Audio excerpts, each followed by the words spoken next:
السلام عليكم ورحمة الله وبركاته. ازيكم يا حبايب قلبي؟ عاملين ايه؟ صلى على النبي. اللي ما اشتركش في القناة يشترك ويفعل زر الجرس ويدوس لايك بقى، عشان البسبوسة النهاردة دي غير اي بسبوسة. دي بحلاوة الماتش. طبعا كلنا اتفرجنا على الماتش الاهلي والزمالك، وطبعا كلنا فرحانين ان الاهلي جاب 3-0. دي حاجة متوقعة طبعا من الاهلي، وفرصة سعيدة لاخواتنا الزملكاوية. يا رب ان شاء الله في مرة تانية تعوضوها.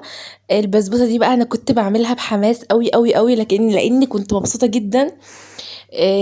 بعد ما اتفرجت على الماتش، يعني عارفة، خدت باور كده وقمت قلت لا، ده انا لازم اعمل حاجة حلوة بمناسبة الماتش الجميل ده. طبعا احنا البسبوسة ديت زي ما قلت لكم، انا بحب اجيب نوع حلو الشام. تمام.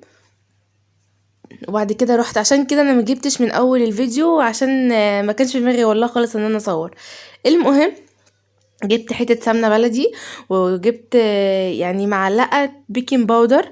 ورحت حاطة البسبوسة، وبعد كده رحت حاطة عليها زبدية، بس ما حطش اي حاجة خالص. ورحت مقلبة بقى كله في بعضه كله في بعضه، وخليتها بقى اللي هي زي ما انتم شايفين ناعمة بقى كده خالص. طبعا زي ما بقول لكم ان انا بعمل في بيتي، يعني اكيد مش حدش هيقرف مني بقى والكلام ده. المهم جبنا صينية، على فكرة الكيس دوت جه في صينية 28 مقاسها يعني. المهم رحت حطها بقى، طبعا جبت صينيه ورحت دهنها برضو سمنه بلدي، ورحت حطها بقى في قلب الصينيه. وطبعا بقى بتفردي تفردي تفردي لحد ما تحاولي ان انتي تخليها كلها سوا واحد، لا حته تخينه ولا حته رفيعه، عشان خاطر ما تبقاش مكلكعه من حته ونيه من حته وكده. زي ما انتوا شايفين اهو، ما شاء الله بقت متساويه تمام. هحطها بقى على درجة حرارة 180، ما بتاخدش ربع ساعة، يمكن أقل من ربع ساعة. وتروح طالعة. تمام. ده منظرها، كان منظرها حلو قوي.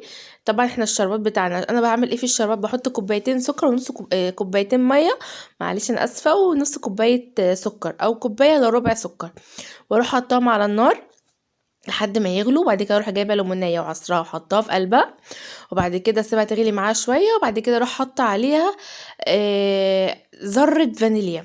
تمام. وبعد كده اروح طافيه عليها. دي بقى ما شاء الله بصوا، لونها كان تحفه تحفه تحفه بعد ما طلعت من الفرن. بصوا بقى كانت جميله قوي. طبعا الشربات حطيت عليها بقى، عملتش كده. انا بحب ان انا بعد ما بحطها وبتحمر كده واحط عليها الشربات، ادخلها في الفرن حوالي دقيقتين، ما بطولش عن دقيقتين. تمام، عشان خاطر يعني ايه السخونيه تشرب من البسبوسه وكده. تمام. هحطها في الفرن زي ما انا بقول لكم اهو دلوقتي، هتشوفوا معايا. بس شفتوا لونها وشفتوا جمالها، كانت جميله قوي قوي قوي. كانت ما شاء الله يعني. اي بس ادي طلعتها اهو من الفرن. بصوا بقى التفاصيل بتاعتها، دي ديلز كده زي ما بيقولوا. كانت حلوه ولونها حلو خالص، ولا متحروق ولا ناشفه ولا اي حاجه.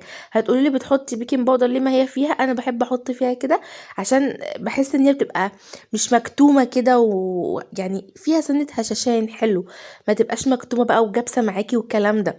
تمام. ودي بقى بعد ما قطعناها، طبعا حلاوه البسبوسه واي نوع حلويات جنبه بيبسي طبعا. ده بقى بصوا، والشربات كده كان فيها حلو، يعني الشربات كمان ما كانش قليل وكان جميل. جربوها وان شاء الله هتعجبكم، والف مليون مبروك ليكم.